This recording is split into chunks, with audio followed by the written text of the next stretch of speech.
G'day, my name is Joel Rasmussen for Southern Cross Combat, and ahead of his fight at Beatdown 7, I'm talking to Mr. Joey Luciano. Joey, thank you for the time. How are you today? Good, mate. Just finished this session and good to have you up here. Yes, as always, I really do appreciate being welcomed into the gym. It does mean a lot. How was the session? Not to insult you, but you seem a little bit tired. Yeah, mate. I'm like under 2 weeks out, so the cut and training load and everything. But it's good starting to taper now. So yeah, literally just did 2 hours, so a little bit zonked, a little bit zonked. What was today? What were you training? We did some striking to start. Got on the pads with our Thai trainer we've got out here, and then some grappling. So a bit of everything today, which was good.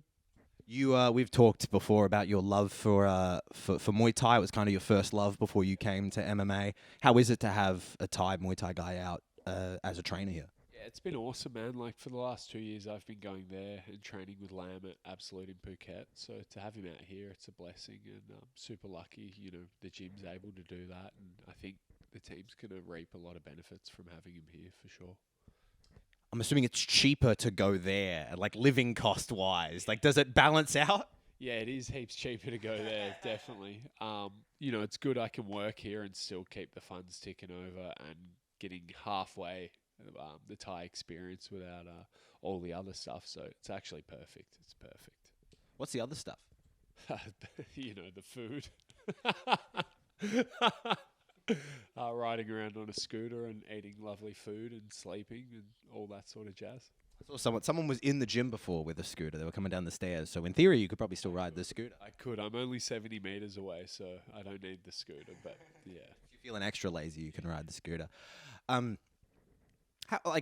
We've talked about it before, but how is it like that training? How does it differ? Does Absolute in Thailand feel like home? Like if this is your kind of home gym, does over there feel like home? Is it like home away from home? Like what's it like training overseas in a gym that's still like connected to the one you train at?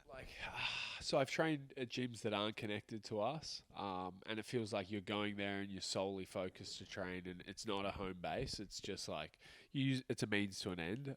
For me, I've made a good connection with guys like Lam and go and eat at his restaurant, 3 times a week and spend time with the guys over there. So it is a home away from home. I'm a bit of a drifter. Like I'm happy to go places and try different things, but definitely being in Phuket, that's where I first started martial arts, and it does have a real place in my heart for sure. So you mentioned being able to train here. You can kind of keep the cash flow.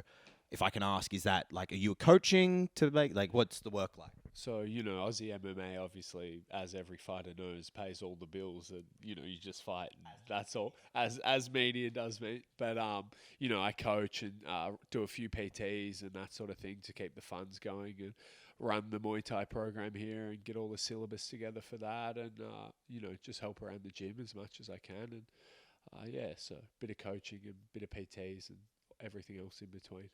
Now that I've brought that up, I believe we did speak about that the first time I spoke to you. I think I asked you about that. But still, like now, obviously, there's been some time between that. How are you finding the coaching? Yeah, awesome, man. Back probably a few years after I started, I'd help my coach out with classes. Just to help him out because he put so much time into me, and then to actually be able to make a living off of it now.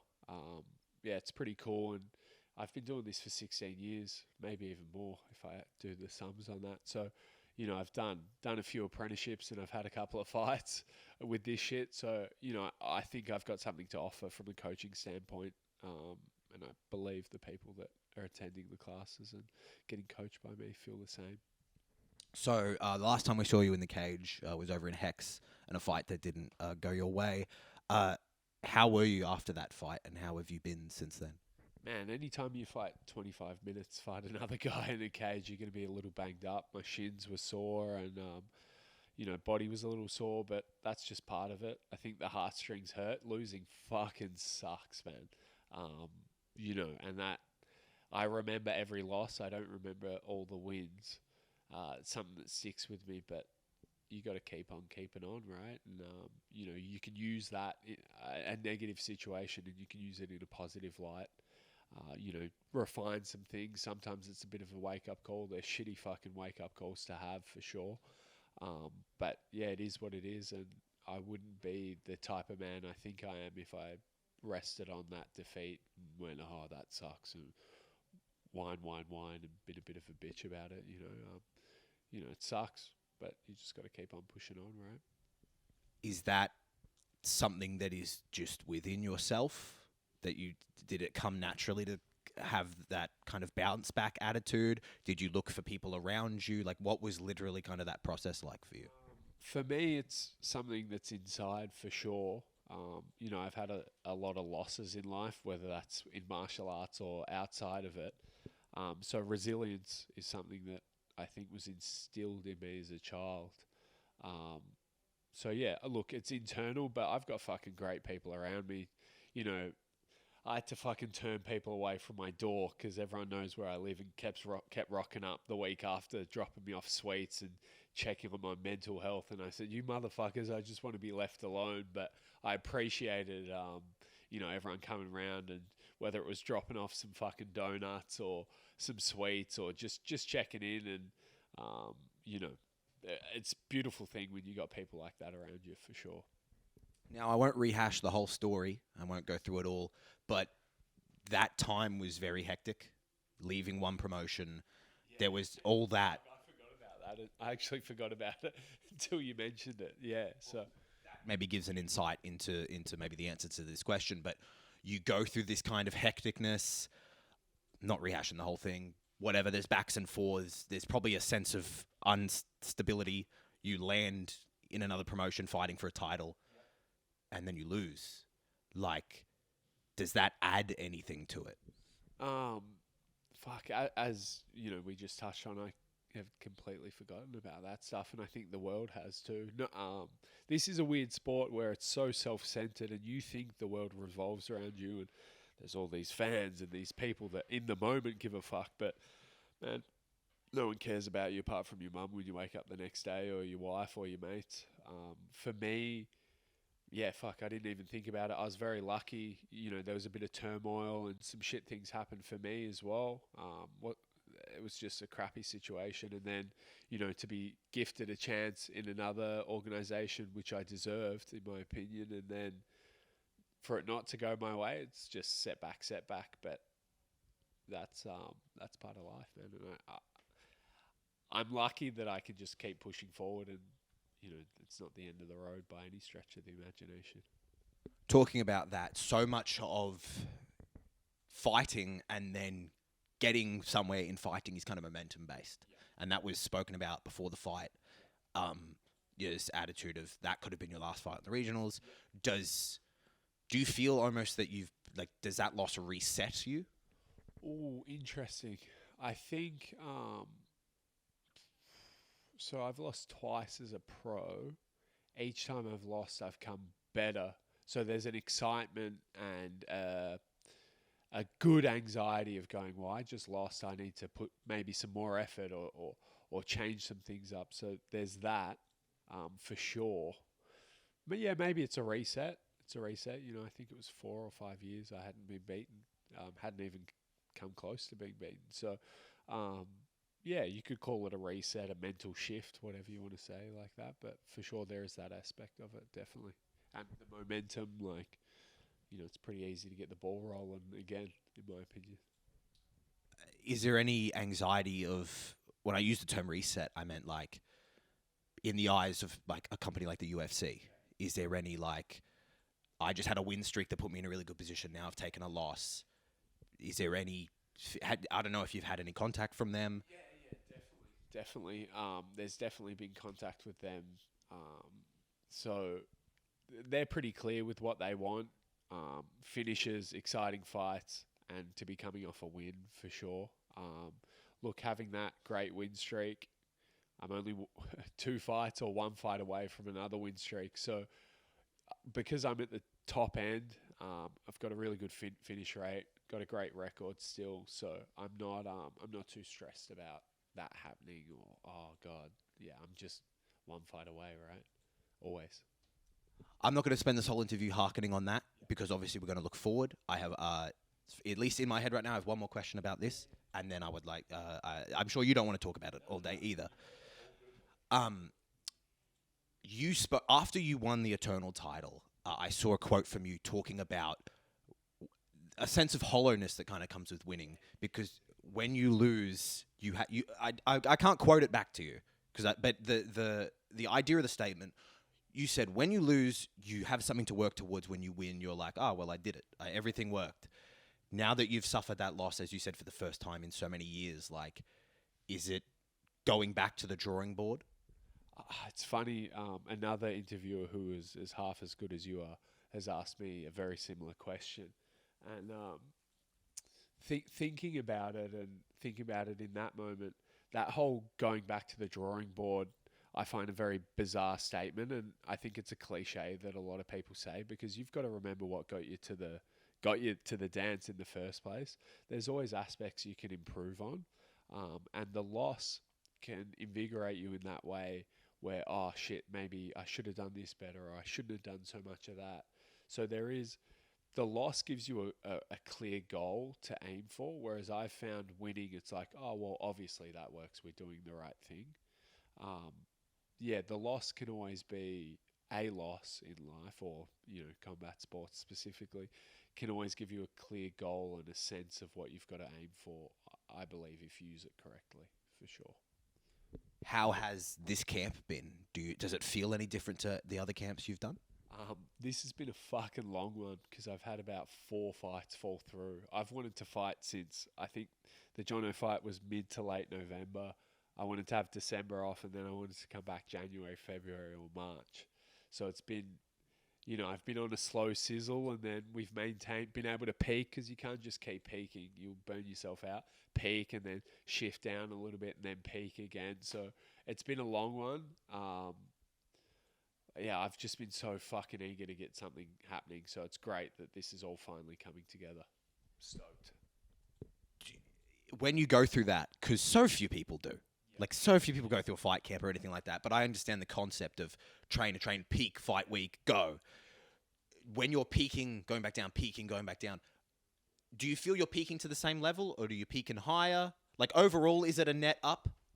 Definitely, it's like a slow net up always. I think the amount of hours you put in the gym, you can't help. Slowly, it's going to improve. So the issue is with the peak, if you peak too hard, you're going to crash. Whatever goes up must come down. So if you slowly inch forward and forward and forward, it's a much better way of doing it. And that's what we've been able to do. I've had a similar situation before where I had a heap of fights fall through, and I kept going too hard and then just dropping down and hitting the wall physically, like, really bad, just getting sick and stuff like that. So I think we've done a pretty good job this one as a team, from S&C to skills to everything. So for sure. You said there about, you've had a few fights fall through, and it's been kind of, I want to fight this month, and this month.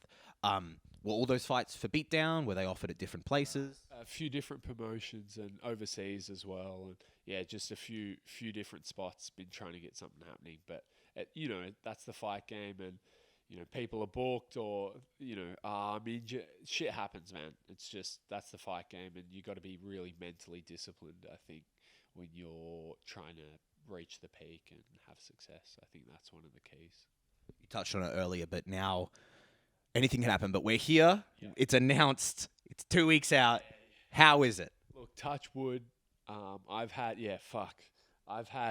fights fall out on the day. I've had fights happen on a day's notice. So, we're as close as we can get to this thing actually happening. And I'm really looking forward to fighting on Beatdown. I think if I fight on Beatdown, I think maybe Diamondback is the only one I wouldn't have fought on of the major sort of organizations. It'll be funny. It'll be really funny, actually, nearly clocking all the events. But I'm excited to get up to Townsville. Be a good one. Collecting them like Thanos collected Infinity Stones. Something like that, mate. Something like that. Talking about that, when you were with Eternal, I hope this is correct. You feel free to correct me if I'm wrong. But they're obviously interstate, out of Melbourne, out of Victoria rather. Have you fought often in Queensland? Yeah, so I actually had one fight for Eternal when they came to Melbourne, but the rest of them were all in Queensland. Fought in Queensland as an amateur as well. Yeah, so I've been up in Queensland. I've never been to Townsville though, so I hear it's a fun city or town, I should say. So yeah, it'd be good. Be good to get up there. Town and a ville, both towns and village.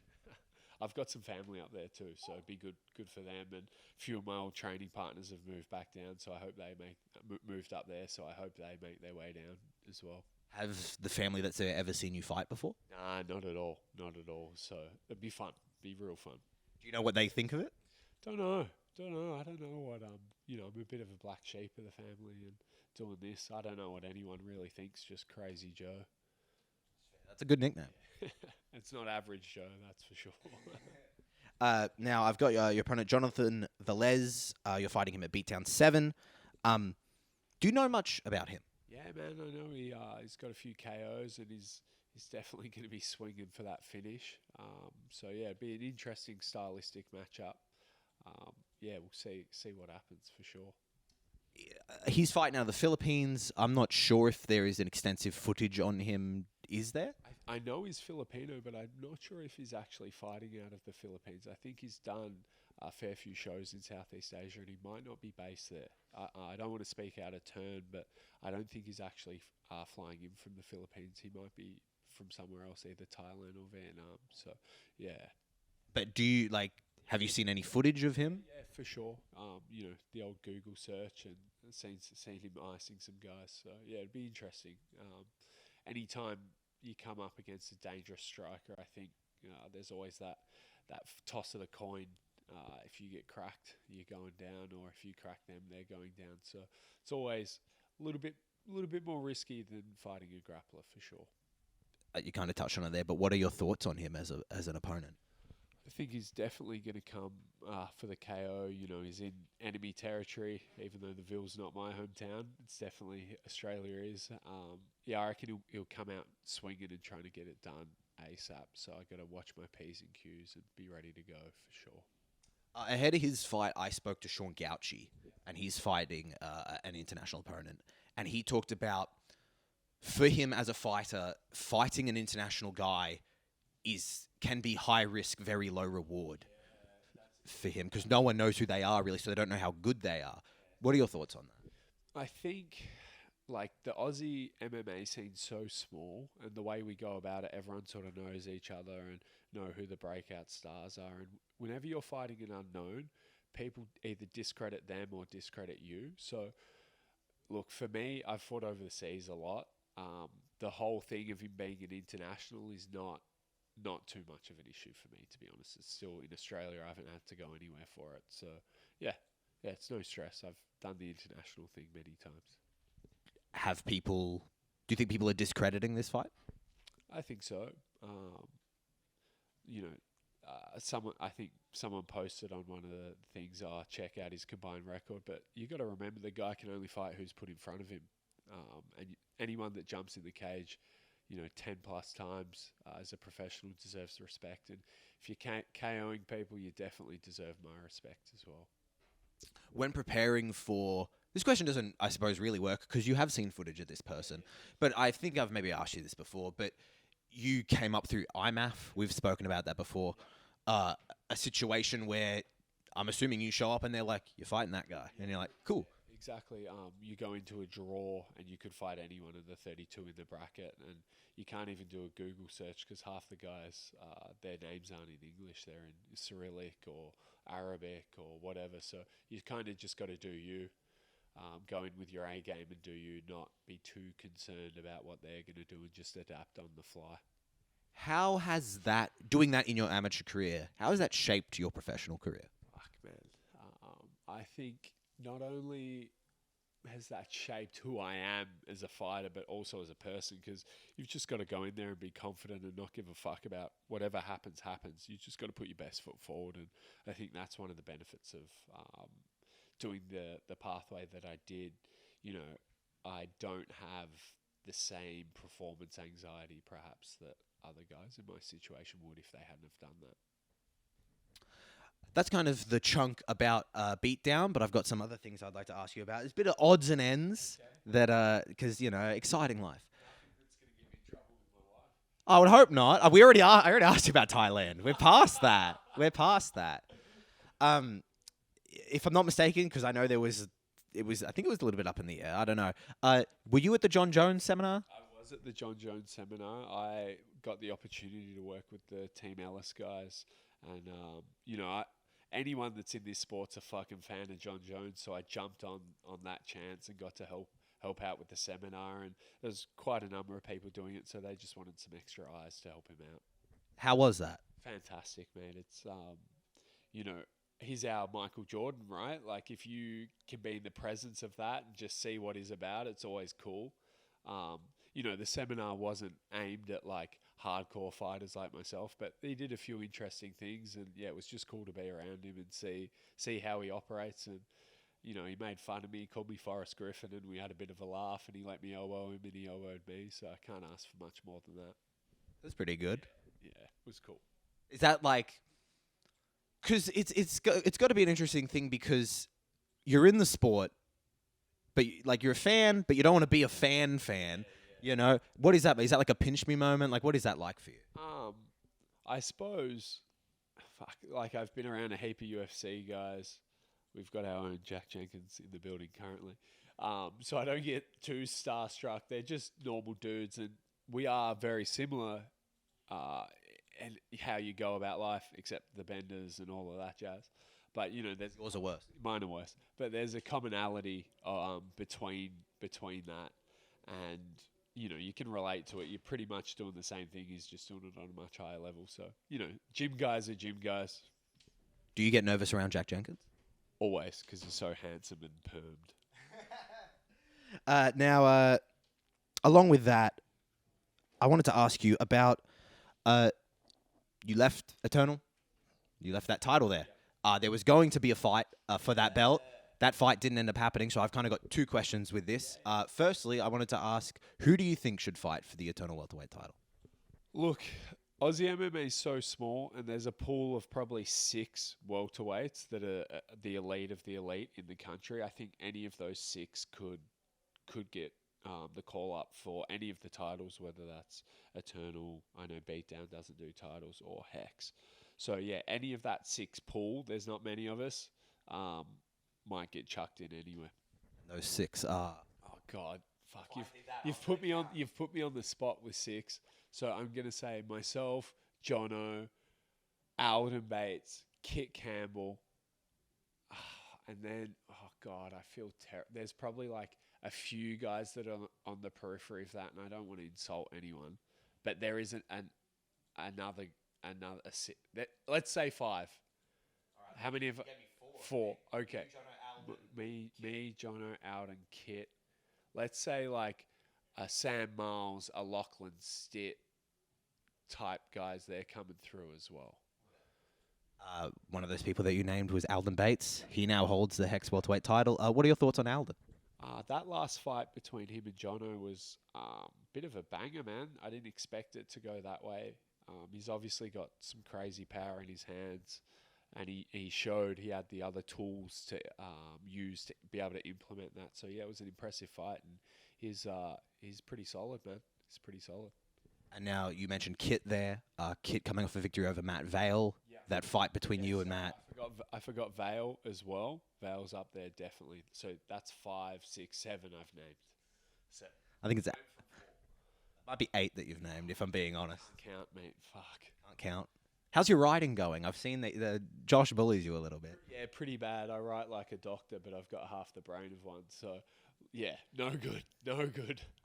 But with talking about Matt Vale and Kit Campbell, what were your thoughts on that fight and both of those guys? Yeah, really interesting. Obviously, Matt, I think, won the first one, and then Kit was obviously super motivated and looks like he's developed as a fighter a little bit. And yeah, he did the business on Matt. So yeah, another great fight to watch. It was very, very good night for welterweights in the country, Australia and New Zealand, to have a gaze and see their skills for sure.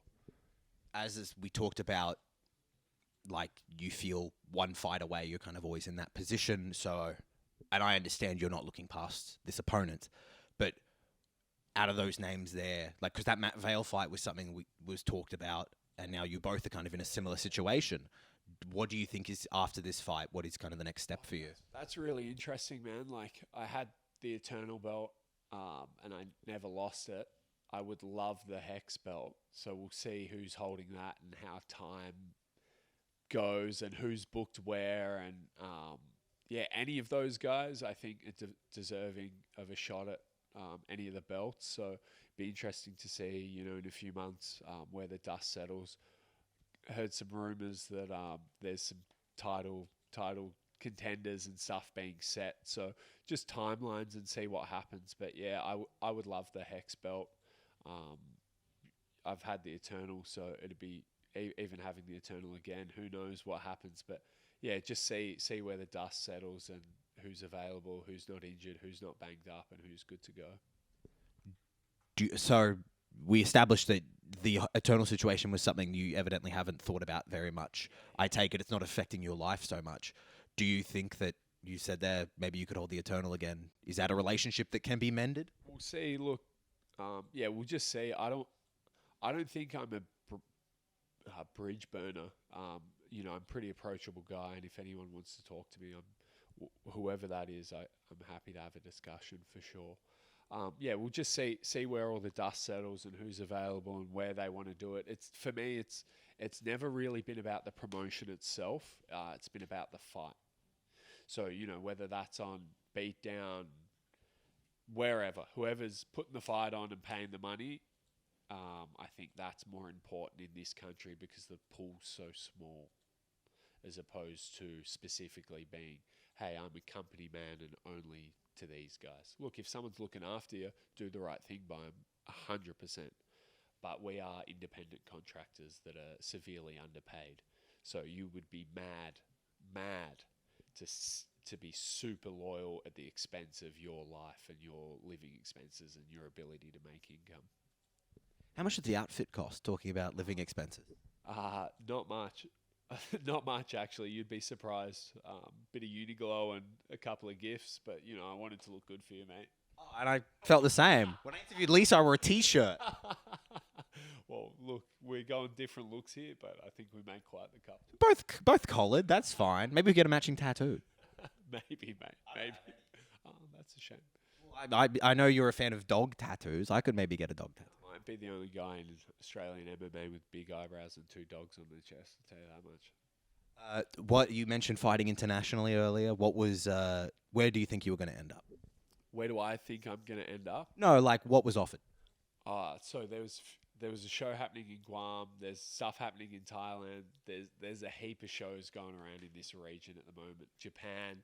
There's a lot happening. So hopefully, something has stuck. I've thrown enough shit at the wall that something stuck. So thank you to Damien and Beatdown for getting me on. I really appreciate it. And Would you ever fight one championship in Lumpini? yeah, I'd love to. When I first got into combat sports, it was Muay Thai, and the dream was, to fight at Lumpini for Muay Thai. But it'd be a funny turn of events and a bit of a full circle if I end up doing it for MMA. That'd be really cool. Saitama Super Arena on a Ryzen show on New Year's Eve. That was always my dream, watching Pride and K1 and all of that when I was young. Fighting in Vegas, I've done that twice. I haven't done it for the UFC. I did it as an amateur, so that'd be cool to do as a pro. And Madison Square Garden. There is a part of me that would love to fight in the UK. My family are all Poms, so that'd be really cool. And yeah, that'd be sick. They're great fans over there. Your family was Italian. Yeah, my mum's a Pom and my dad's Italian. Yeah, so first Aussie. Bust out the 23andMe. I want the full family tree. Is there something? Those buildings that you mentioned, they have that kind of legacy with them, but I've never been to any of them, so I don't know. Maybe it does feel like something if I were to walk in, but I am but a pleb. I do not fight. When you go, like you fought in Vegas, I know you said it was as an amateur, but when you're in those places, does it feel different? So my most memorable fights in Vegas were for UFC Fight Week, UFC 200. So there was a fucking buzz in the air. That was a huge card, and the week up to it, the UFC put on a fan expo, which ran the IMAF World Championships at the time that year, and it was star-studded. There was a lot of pros walking around checking out the fights, and it's just got a buzz and a bit of a vibe, and that doesn't have the historical context that Saitama or Lumpini does, but I assume that would have the same buzz and vibe, and just the historical factor is pretty cool. As a man who's spent time in Thailand, have you ever been to the stadium? I've never been to Lumpini. Never. I would love to. I've only been to Bangkok, and I was training there. I never actually got to go see any fights. So it's definitely, if I'm over there while one of the one Friday night fights is on, you know, I watch it every night on Channel 7 every Friday on Channel 7 at home. I would 100% go. 100% go. And it's new Lumpini now. I'm spewing I didn't go to the old one. What happened? What did they change? I think they demolished it and made a new one. So, yeah, it's a shame. One of my training partners fought there when we were younger, and they gave him a card. Once you fight there, he could go there whenever he wanted and walk in. And so, yeah, some historical shit for sure. Yeah. It's a little bit, I'm going to try to be philosophical here and drop it. That boat, remember when they're like, if you take one bit of the boat away and then you rebuild it, do you think Lumpini still has the same buzz to it? Is it in the same place? Did they like build on top of it? I'm not too sure if it's in exactly the same place or not. It's interesting what's happening with One and the Muay Thai, and some of the Muay Thai community kicking back, then calling it not Muay Thai because they were in the small gloves. For me, it still has that historical link, and it's, you know, I would love to fight there for sure. So Joseph Luciano, we've talked about the past, we talked about the present, we've talked about the future. Beatdown Promotion 7 is in your immediate future. When do you fly out? Next week, late next week. So get up there and do the final weight cut and get this show on the road. Is there any aspect of acclimatizing? I know we're in the same country and it's the same time zone, but still, like, is there anything about that you worry about? Nah, it's hot up there, so that's better for me to warm up. It's fucking freezing down in Melbourne, and when you cut and weight, it's a motherfucker. So I can't wait to get up there and just be walking around and feel nice and loose instead of a bit stiff and cold down here. So same time zone's all good. Like that's more essential to me than the heat. I love the heat. I love training in the heat and warming up really easy. So yeah, that'd be great. After we talked about after you won the Eternal title, you celebrated with some sugar-free watermelon cruises. Is that reserved just for title victories, or if you get the win, are you going to also celebrate with that? Funny, I had those cruises. I think I had one or two, and it just left a shitty sour taste in my mouth. So, you know, I don't think that was the first time I'd drunk in ages. I'd had one, and I actually haven't had a drink since. I don't think so. Yeah, I'll probably stay off the piss and not be a dumb cunt. A little bit changing of the phrase, but maybe every time it'll evolve. Joey, thank you so much for your time. It's always a pleasure to talk to you.